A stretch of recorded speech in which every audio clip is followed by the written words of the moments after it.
Era uma manhã cinzenta e fria de dezembro de 1995, e o cemitério Westwood Village Memorial Park, em Los Angeles, parecia pequeno demais para conter a magnitude do luto que estava prestes a se desenrolar.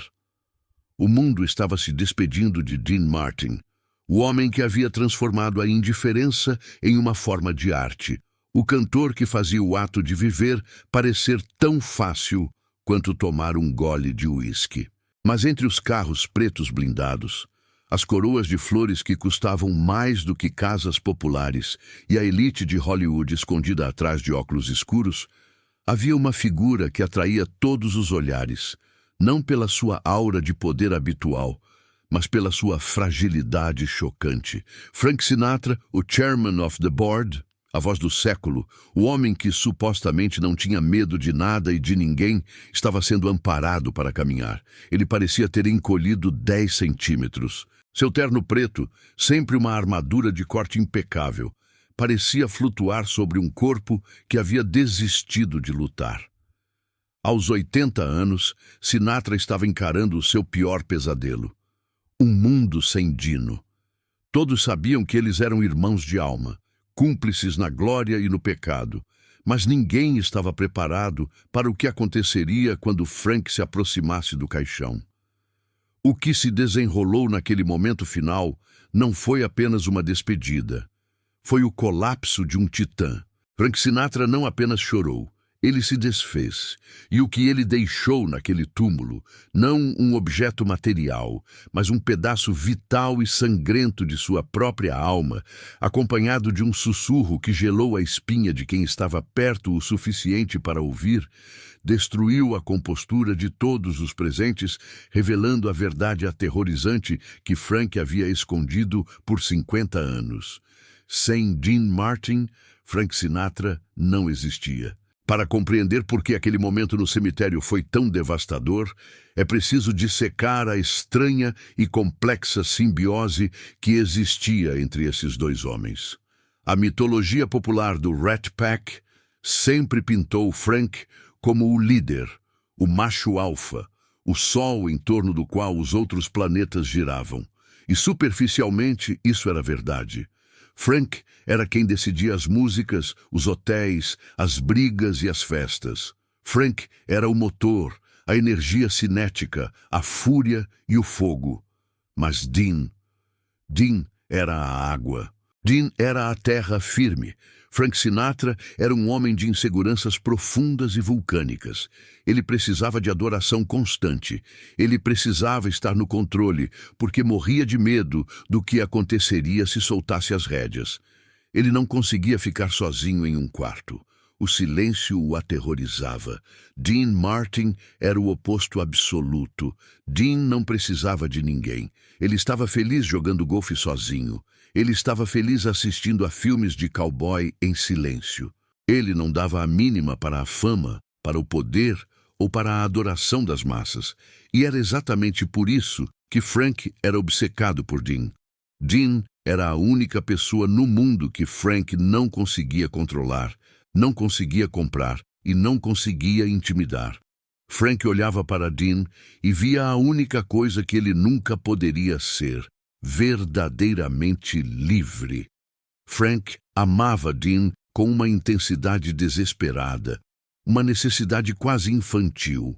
Dean amava Frank, claro, mas do seu jeito distante, como alguém ama um irmão mais novo, barulhento e problemático.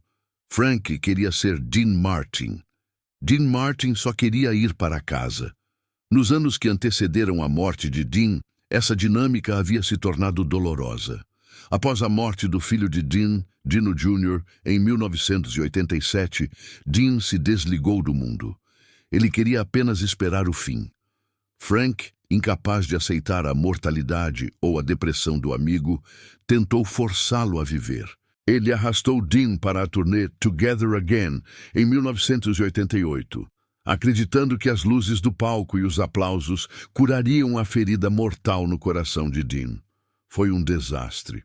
Dean odiou cada minuto. Ele jogava cigarros na plateia, esquecia as letras, murmurava que queria ir para casa. Frank ficou furioso, sentindo-se traído pela falta de esforço de Dean.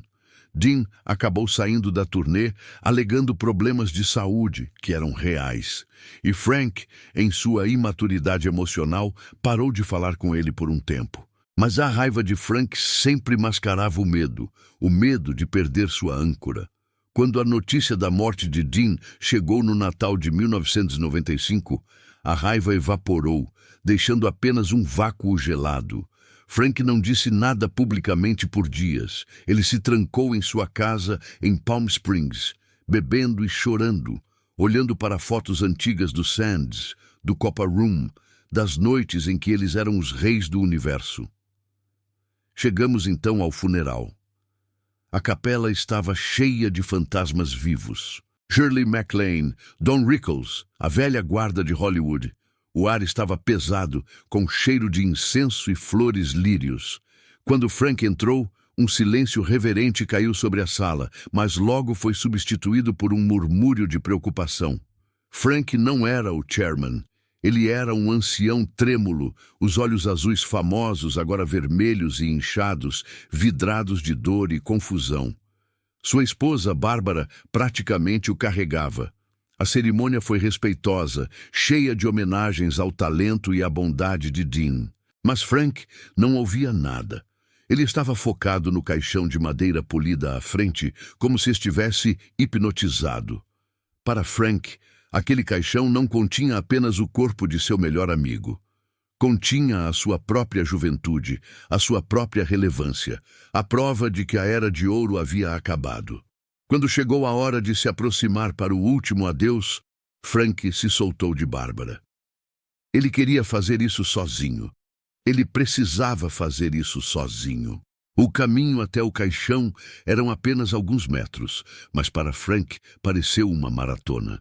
Ele arrastava os pés. A cada passo, seus ombros caíam um pouco mais. Ele parou diante de Dean.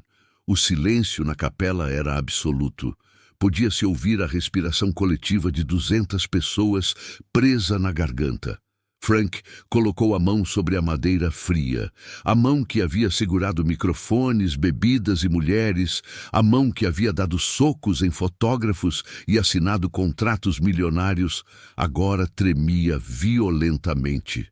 Ele acariciou a madeira, um gesto de ternura tão íntimo que parecia que os presentes estavam invadindo um momento privado. E então, Frank desmoronou. Não foi um choro contido, elegante, de uma estrela de cinema. Foi um som gutural, feio, cru. O som de algo se rasgando por dentro. O homem que cantou My Way, o hino da autossuficiência, dobrou-se sobre o caixão, soluçando como uma criança perdida no escuro. Seus ombros sacudiam com uma violência que assustava. As lágrimas escorriam livremente, manchando o verniz do caixão. As pessoas na plateia, estrelas endurecidas, homens de negócios implacáveis, desviaram o olhar ou começaram a chorar também. Ver Frank Sinatra quebrado daquela maneira era insuportável. Era como ver um monumento nacional desabar. Destruiu a ilusão de invencibilidade que todos em Hollywood tentavam manter. Se Frank Sinatra podia ser destruído pela dor, que chance o resto deles tinha? Mas foi o que ele fez a seguir que selou o momento na história da tragédia pessoal. Frank, com o rosto molhado e a voz rouca, inclinou-se até que seus lábios quase tocassem a madeira, na altura onde estaria o ouvido de Dean. Ele não se importou com quem estava vendo. Ele sussurrou algo. Muitos especularam sobre o que foi dito. Alguns dizem que ele disse, "Eu te amo", outros, "Espere por mim". Mas testemunhas próximas, que ouviram o sussurro que cortou o silêncio, relataram uma frase que carregava o peso de uma sentença de morte. Frank sussurrou, "Não me deixe aqui sozinho, Dino. Eu não sei ser eu sem você." E então ele beijou o caixão.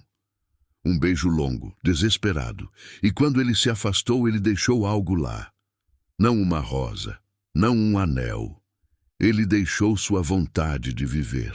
Quem viu Frank Sinatra se afastar do túmulo naquele dia disse que ele parecia um homem que tinha acabado de ter a alma removida cirurgicamente. Seus olhos estavam apagados. Ele não reconhecia as pessoas que o cumprimentavam. Ele voltou para o carro como um autômato. O que ele deixou no túmulo de Dean Martin foi o Frank Sinatra que o mundo conhecia. O chairman morreu ali, debruçado sobre o corpo do único homem que ele realmente amou e respeitou incondicionalmente. O homem que restou, o Frank que viveu os próximos 2 anos e meio, era apenas um epílogo triste, uma sombra vagando por uma casa vazia, esperando a permissão para partir. Aquele momento destruiu a todos porque foi a prova final de que, no fim das contas, a lenda do Rat Pack, a lenda da masculinidade intocável, do cool, era apenas uma fachada. Por baixo dos smokings, do uísque e das piadas, havia apenas homens aterrorizados com a solidão. Dean lidou com isso se isolando. Frank lidou com isso se agarrando a Dean. Quando Dean partiu, Frank caiu no abismo. Frank Sinatra morreu em 1998, mas sua vida real terminou naquela manhã de dezembro de 1995. O que ele deixou no túmulo de Dean foi a sua própria essência. Uma oferenda final ao amigo que levou consigo o segredo de como viver em paz. E para aqueles que testemunharam o desmoronamento, a imagem de Sinatra soluçando sobre a madeira polida tornou-se a lembrança mais dolorosa e humana de uma era que nunca mais voltaria. Foi o dia em que a música parou. Não porque as notas acabaram, mas porque o cantor percebeu que não havia mais ninguém na plateia que valesse a pena cantar.